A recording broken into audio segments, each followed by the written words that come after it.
हाजरा दोस्तों, मैं देसराज काली बरकतां web TV देख रहे हो तुसी और सस्सा ਸਾਹਿਤ प्रोग्राम है। ਅੱਜ ਦੇ ਇਸ ਪ੍ਰੋਗਰਾਮ 'ਚ ਤੁਹਾਡੇ ਨਾਲ ਨਾ ਕੁਝ ਗੁੱਝੀਆਂ ਜਿਹੀਆਂ ਗੱਲਾਂ ਕਰਨ ਦਾ ਮਨ ਹੈ ਮੇਰਾ। ਸਾਡੇ ਸਾਹਿਤਕਾਰਾਂ ਨੂੰ ਸੌਖੀਆਂ ਸਮਝ ਲੱਗ ਜਾਣੀਆਂ, ਪਾਠਕਾਂ ਨੂੰ ਵੀ ਲੱਗ ਜਾਣਗੀਆਂ ਸਮਝ। ਕੁਝ ਬਹੁਤ ਹੀ ਸਾਡੇ ਸੀਨੀਅਰ ਪ੍ਰਸਿੱਧ ਨਾਵਲਕਾਰ ਤੇ ਕਹਾਣੀਕਾਰਾਂ ਦੀਆਂ ਉਹਨਾਂ ਦੀਆਂ ਰਚਨਾਵਾਂ ਦੇ ਹਵਾਲੇ ਨਾਲ ਟਰਾਈ ਟੂ ਅੰਡਰਸਟੈਂਡ ਉਹਨਾਂ ਦਾ ਸੋਸ਼ਲ ਸਟੇਟਸ ਕੀ ਸੀ, ਉਹਨਾਂ ਦਾ ਆਈਡੀਓਲੋਜੀਕਲ ਕਮਿਟਮੈਂਟ ਕਿੱਧਰ ਸੀ। ਈਵਨ ਉਹਨਾਂ ਦੇ ਵਿੱਚੋਂ ਕਈ ਵਾਰੀ ਕਾਸਟ ਵੀ ਝਾਕ ਜਾਂਦੀ ਹੈ, ਜਾਤੀ। ਮੈਂ ਗੁਰਦਿਆਲ ਸਿੰਘ ਹੋਰਾਂ ਦੀ ਗੱਲ ਕਰਾਂਗਾ, ਬੜੇ ਸੀਨੀਅਰ ਨਾਵਲਿਸਟ, ਖਾਸ ਕਰ ਉਹਨਾਂ ਦਾ ਨਾਵਲ ਮੜੀ ਦੇ ਦੀਵੇ ਦੀ। ਮੈਂ ਕੁਲਵੰਤ ਸਿੰਘ ਵਿਰਕ ਹੋਰਾਂ ਦੀ ਗੱਲ ਕਰਨੀ ਚਾਹੁੰਦਾ। ਉਹਨਾਂ ਦੀ ਕਹਾਣੀ ਹੈ ਤੂੜੀ ਦੀ ਪੰਡ। ਸੰਤ ਸਿੰਘ ਸੇਖੋ ਹੋਰਾਂ ਦੀ ਗੱਲ ਕਰਨੀ ਚਾਹੁੰਦਾ, ਉਹਨਾਂ ਦੀ ਕਹਾਣੀ ਹੈ ਹਲਵਾ। ਕੁਝ ਹੋਰ ਕਹਾਣੀਆਂ ਜੇ ਯਾਦ ਆ ਗਈਆਂ।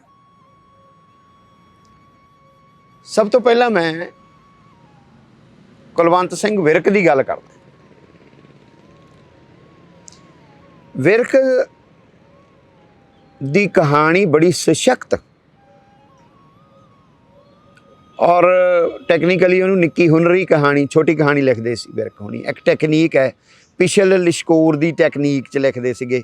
ਆਖਰੀ ਫਿਕਰਾ ਪਹਿਲੀ ਸਾਰੀ ਕਹਾਣੀ ਤੁਹਾਡੇ ਸਾਹਮਣੇ ਪੇਸ਼ ਕਰ ਦਿੰਦਾ ਸੀ। ਔਰ ਵਿਰਕ ਕਿਤਾਬੀ ਵੀ ਕੁੰਠਿਤ ਵਿਅਕਤਿਤਵ ਦੇ ਰਾਈਟਰ ਨਹੀਂ ਸੀ। ਬਹੁਤ ਸਾਰੇ ਰਾਈਟਰ ਤੁਹਾਨੂੰ ਕੁੰਠਿਤ, ਸਾਡੇ ਕਹਾਣੀਕਾਰ ਨੇ ਜਿੰਦਰ, ਮੇਰੇ ਸੀਨੀਅਰ ਨੇ, ਮੇਰੇ ਦੋਸਤ ਨੇ, ਉਹਨਾਂ ਦੀ ਕੁੰਠਾ ਨੈਗੇਟਿਵਿਟੀ ਤੁਹਾਨੂੰ ਉਹਨਾਂ ਦੀਆਂ ਕਹਾਣੀਆਂ 'ਚ ਲੱਭ ਜਾਏਗੀ। ਮੱਖੀਆਂ, ਨਹੀਂ ਮੈਂ ਨਹੀਂ, ਜਾਂ ਜਿੰਨੀਆਂ ਵੀ ਉਹਦੀਆਂ ਕਹਾਣੀਆਂ ਨੇ, ਉਹਦੇ ਵਿੱਚ ਪਾਤਰ ਵੀ ਕੁੰਠਿਤ ਔਰ ਉਹਨਾਂ ਦਾ ਟ੍ਰੀਟਮੈਂਟ, ਟਾਈਟਲ ਤੱਕ ਤੁਹਾਨੂੰ ਕੁੰਠਿਤ ਲੱਭ ਜਾਣਗੇ। ਪ੍ਰੇਮ ਪ੍ਰਕਾਸ਼ ਨੇ, ਬੜੇ ਸੀਨੀਅਰ ਕਹਾਣੀਕਾਰ, ਉਹਦੀ ਕੁੰਠਾ ਤੁਹਾਨੂੰ ਲੱਭ ਜਾਏਗੀ, ਉਹਦੀਆਂ ਕਹਾਣੀਆਂ 'ਚੋਂ ਕੁੰਠਾ ਲੱਭ ਜਾਏਗੀ, ਉਹਦੀ ਜਾਤ ਦੀ ਕੁੰਠਾ ਲੱਭ ਜਾਏਗੀ। ਉਹ ਕਿਵੇਂ ਦਲਿਤ ਜਾਤੀਆਂ ਨੂੰ ਨਫ਼ਰਤ ਕਰਦਾ ਹੈ। ਅਨੁਸ਼ਠਾਨ ਕਹਾਣੀਆਂ ਉਹਦੀ। ਉਹਦੇ ਵਿੱਚ ਜੈਬੂ ਹੈ, ਮਜ਼੍ਹਬੀ ਹੈ, ਜਿਹੜਾ ਸਾਧੂ ਬਣ ਗਿਆ, ਔਰਤ ਨਾਲ ਰਿਲੇਸ਼ਨ ਹੁੰਦੇ ਆ, ਉਹਦਾ ਬੱਚਾ ਕਨਸੀਵ ਕਰਦੀ ਹੈ। ਜਦੋਂ ਪਤਾ ਲੱਗਦਾ ਮਜ਼੍ਹਬੀ ਹੈ ਅਤੇ ਉਹ ਅਬੋਰਟ ਕਰਾ ਕੇ ਉਸ ਭਰੂਣ ਨੂੰ ਮਰਤਬਾਨ 'ਚ ਪਾ ਕੇ ਆਪਣੇ ਸਾਹਮਣੇ ਰੱਖਦੀ ਹੈ ਕਿ ਹਾਊ ਇਟ ਇਜ਼ ਪੋਸੀਬਲ, ਕੋਈ ਮਾਂ ਇੱਦਾਂ ਕਰੇ, ਅਬੋਰਟ ਕਰਾ ਸਕਦੀ ਹੈ, ਕਾਸਟ ਇੰਨੀ ਹੋ ਸਕਦੀ ਹੈ, ਪਰ ਉਹ ਭਰੂਣ ਮਰਤਬਾਨ 'ਚ ਪਾ ਕੇ ਸਾਹਮਣੇ ਰੱਖਦੀ ਹੈ।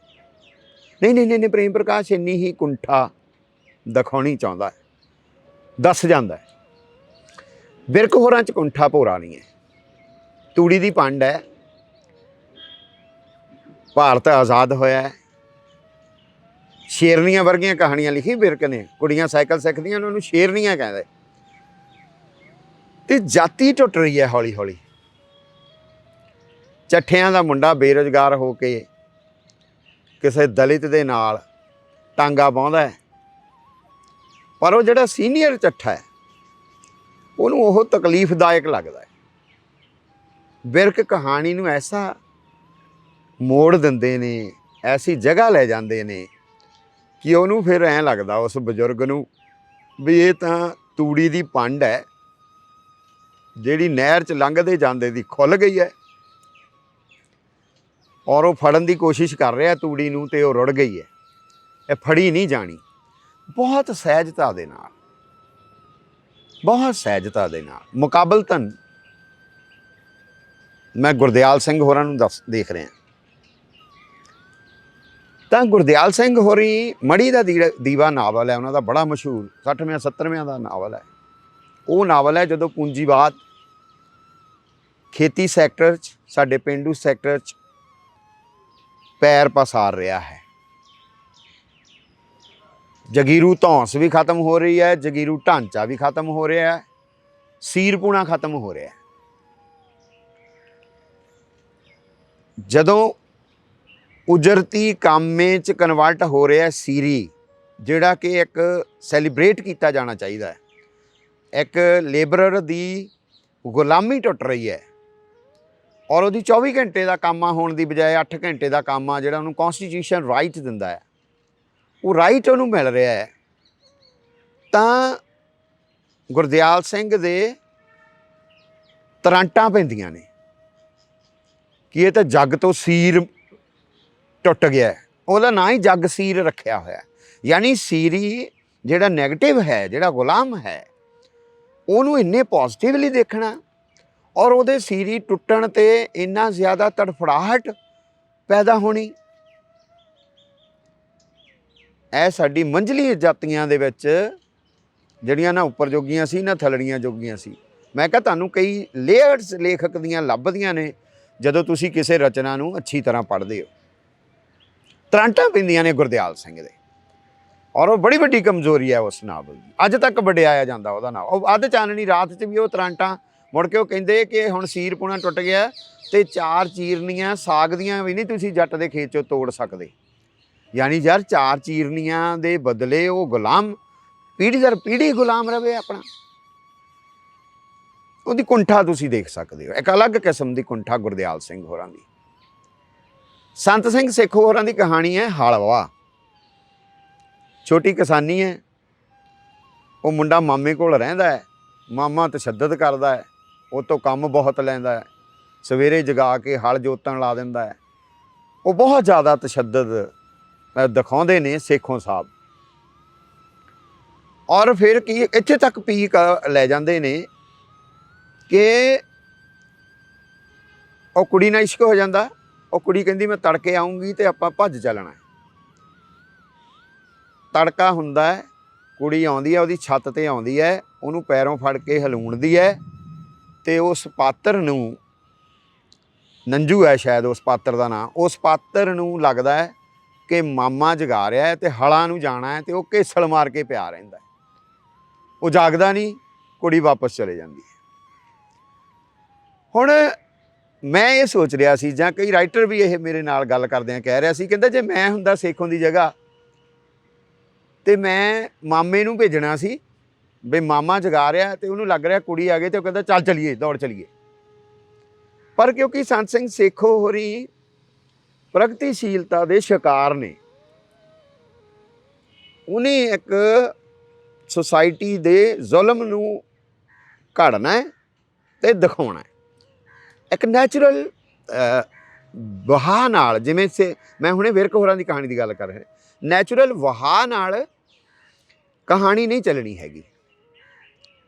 ਮੰਨ ਲਓ ਇਹ ਪ੍ਰਗਤੀਸ਼ੀਲਤਾ ਦੇ ਮਾਰੇ ਹੋਏ ਸਾਡੇ ਪ੍ਰਿੰਸੀਪਲ ਸੁਜਾਨ ਸਿੰਘ ਨੇ, ਬਜ਼ੁਰਗ ਨੇ, ਮੈਂ ਕੋਈ ਉਹਨਾਂ ਦੀ ਨਿੰਦਿਆ ਨਹੀਂ ਕਰ ਰਿਹਾ। ਤੁਸੀਂ ਜਦੋਂ ਅਸੀਂ ਆਲੋਚਨਾ ਕਰਦੇ ਹਾਂ ਤਾਂ ਸ਼ਰਧਾ ਨਹੀਂ ਰੱਖਣੀ ਚਾਹੀਦੀ। ਮੇਰੀ ਕਦੇ ਸ਼ਰਧਾ ਨਹੀਂ ਹੁੰਦੀ ਹੈ।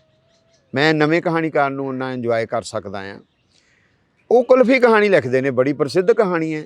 ਜਾਂ ਉਹ ਬਾਗਾਂ ਦਾ ਰਾਖਾ ਵਿਅੰਗਾਤਮਕ ਕਹਾਣੀ ਹੈ, ਉਹਨਾਂ ਦੀ ਮਿਡਲ ਕਲਾਸ ਦੇ ਉੱਤੇ ਵਿਅੰਗ ਹੈ ਔਰ ਲੇਬਰ ਕਲਾਸ ਦੇ ਨਾਲ ਧੱਕਾ ਜਿਹੜਾ ਕਰ ਰਹੀ ਆ ਅਪਰ ਕਲਾਸ ਔਰ ਮਿਡਲ ਕਲਾਸ ਉੱਤੇ ਪ੍ਰਹਾਸ ਕਰ ਰਹੀ ਹੈ।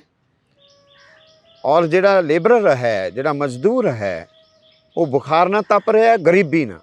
ਉਹ ਸਾਰੀ ਪ੍ਰਗਤੀਸ਼ੀਲਤਾ ਐਸੀ ਉਸ ਕਹਾਣੀ 'ਚ ਪਾਉਂਦੇ ਆ। ਜਾਂ ਕੁਲਫੀ ਕਹਾਣੀ ਹੈ, ਉਹ ਮੁੰਡਾ ਬੁਲੀ ਹੁੰਦਾ ਆ, ਉਹ ਬੱਚੇ ਉਹਨੂੰ ਮਾਰਦਾ ਆ ਅਤੇ ਉਹ ਇੱਕ ਗਰੀਬ ਦਾ ਮੁੰਡਾ ਫਿਰ ਉਹਦੇ ਥੱਪੜ ਮਾਰ ਕੇ ਅਤੇ ਕੁਲਫੀ ਲੈ ਆਉਂਦਾ ਅਤੇ ਉਹਦੀ ਮਾਂ ਬੜਾ ਦੁਖੀ ਹੁੰਦੀ ਹੈ ਵੀ ਉਹ ਉਲਾਂਭਾ ਆਏਗਾ। ਅਤੇ ਉਹਦੇ ਘਰ ਵਾਲਾ ਕਹਿੰਦਾ ਵੀ ਇਹ ਬੁਜ਼ਦਿਲ ਪਿਓ ਦੇ ਘਰ, ਕਾਇਰ ਪਿਓ ਦੇ ਘਰ ਬਹਾਦਰ ਪੁੱਤਰ ਜੰਮਿਆ, ਤੈਨੂੰ ਖੁਸ਼ ਹੋਣਾ ਚਾਹੀਦਾ। ਆ ਪ੍ਰਗਤੀਸ਼ੀਲਤਾ ਨੇ ਸਾਡੇ ਸਾਹਿਤ ਦਾ ਬਹੁਤ ਨਾਸ ਮਾਰਿਆ, ਸਹਿਜ ਨਹੀਂ ਰਹਿਣ ਦਿੱਤਾ,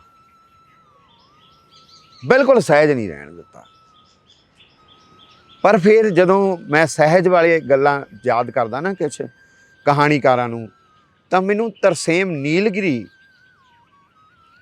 ਸੱਚ ਏ ਵੰਡਰਫੁਲ ਸਟੋਰੀ ਰਾਈਟਰ, ਸਾਡੇ ਨਾਂ ਨਹੀਂ ਲੈਂਦੇ, ਸਾਡੇ ਆਲੋਚਕ ਪੜ੍ਹਿਆ ਨਹੀਂ ਉਹਨਾਂ ਨੇ, ਨਾਮ ਨਹੀਂ ਲੈਂਦੇ। ਤਰਸੇਮ ਨੀਲਗਿਰੀ, ਸੰਗਚੂਰ, ਗੰਗਾ 'ਚੋਂ ਨਿਕਲੇ ਹੱਥ, ਔਰ ਇੰਨੀ ਬਾਰੀਕ ਤਹਿ 'ਚ ਜਾਂਦਾ ਆ ਤਰਸੇਮ ਨੀਲਗਿਰੀ ਕਿ ਜਿਹੜੀ ਕਲਚਰਲ ਹੈਜਮਨੀ ਹੈ, ਜਿਹੜੀ ਇਨਵਿਜ਼ੀਬਲ ਹੈ, ਜਿਹੜੀ ਦਿਖਦੀ ਨਹੀਂ ਆ, ਬਟ ਹੈਜਮਨੀ ਇਜ਼ ਦੇਅਰ।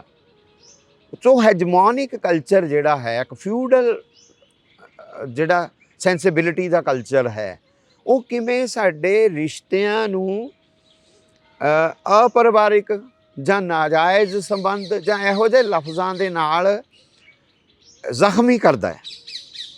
ਔਰ ਉਸ ਸਾਈਕੋਲੋਜੀ ਨੂੰ ਜਿੰਨੀ ਬਰੀਕੀ ਦੇ ਨਾਲ, ਜਿੰਨੀ ਅਣਦਿਖਦੀ ਤਰੀਕੇ ਦੇ ਨਾਲ, ਅਣਕਹੇ ਤਰੀਕੇ ਦੇ ਨਾਲ ਤਰਸੇਮ ਨੀਲਗਿਰੀ ਨੇ ਬਿਆਨ ਕੀਤਾ ਹੈ ਨਾ ਆਪਣੀਆਂ ਕਹਾਣੀਆਂ 'ਚ, ਮੈਨੂੰ ਕੋਈ ਨਹੀਂ ਲੱਭਦਾ। ਕਿਰਪਾਲ ਕਜ਼ਾਕ ਹੋਰੀ ਪਾਣੀ ਦੀ ਕੰਧ ਵਰਗੀ ਕਹਾਣੀ, ਸੈਕਸੁਐਲਿਟੀ ਨੂੰ ਲੈ ਕੇ ਐਸੀ ਕਹਾਣੀ ਲਿਖਣੀ ਔਰ ਉਹਨੂੰ ਨਿਭਾਉਣਾ, ਉਹਨੂੰ ਕਾਇਮ ਰੱਖਣਾ। ਸੁਖਵੰਤ ਕੌਰ ਮਾਨ ਹੋਰਾਂ ਦੀਆਂ ਕਹਾਣੀਆਂ ਜਿਹੜੀਆਂ ਨੇ ਨਾ, ਗਜ਼ਬ ਦੀਆਂ ਕਹਾਣੀਆਂ, ਗਜ਼ਬ ਦੀਆਂ ਕਹਾਣੀਆਂ ਸੁਖਵੰਤ ਕੌਰ ਮਾਨ ਹੋਰਾਂ ਦੀਆਂ। ਉਹਨਾਂ ਦੀ ਇੱਕ ਕਹਾਣੀ ਹੈ ਮਰਿਆ ਨਹੀਂ ਜਾਂਦਾ, ਮੈਂ ਪਹਿਲਾਂ ਵੀ ਜ਼ਿਕਰ ਸ਼ਾਇਦ ਕੀਤਾ ਤੁਹਾਡੇ ਨਾਲ, ਚਲੋ ਕੋਈ ਨਹੀਂ, ਆਪਾਂ ਕਹਾਣੀਆਂ ਦਾ ਜ਼ਿਕਰ ਕਰ ਰਹੇ ਹਾਂ।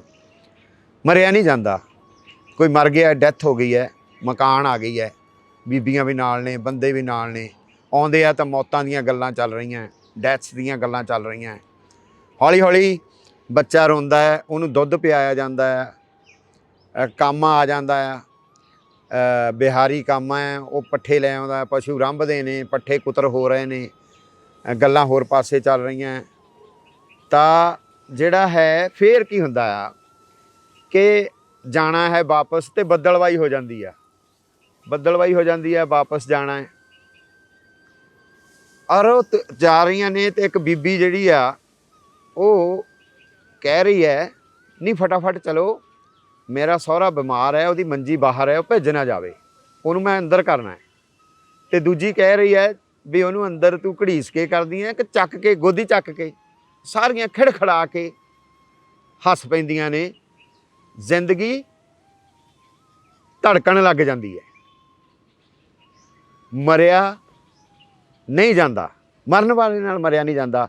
ਔਰ ਜ਼ਿੰਦਗੀ ਨੂੰ ਧੜਕਣ ਜਿਸ ਤਰੀਕੇ ਦੇ ਨਾਲ ਸੁਖਵੰਤ ਕੌਰ ਮਾਨ ਛੋਟੀ ਜਿਹੀ ਕਹਾਣੀ ਦੇ ਵਿੱਚ ਲਾਉਂਦੀ ਹੈ, ਤੁਹਾਨੂੰ ਲੱਗਦਾ ਹਾਂ ਇਹ ਸਾਹਿਤ ਹੁੰਦਾ। ਕੁਝ ਗੱਲਾਂ ਕੀਤੀਆਂ ਆਪਾਂ ਦੋਸਤੋ, ਦੇਖਦੇ ਹਾਂ ਅਗਾਂਹ ਕਿਸੇ ਨਾਵਲ ਨੂੰ ਲੈ ਕੇ, ਕਹਾਣੀ ਨੂੰ ਲੈ ਕੇ ਗੱਲਾਂ ਕਰਾਂਗੇ। Thank you very much.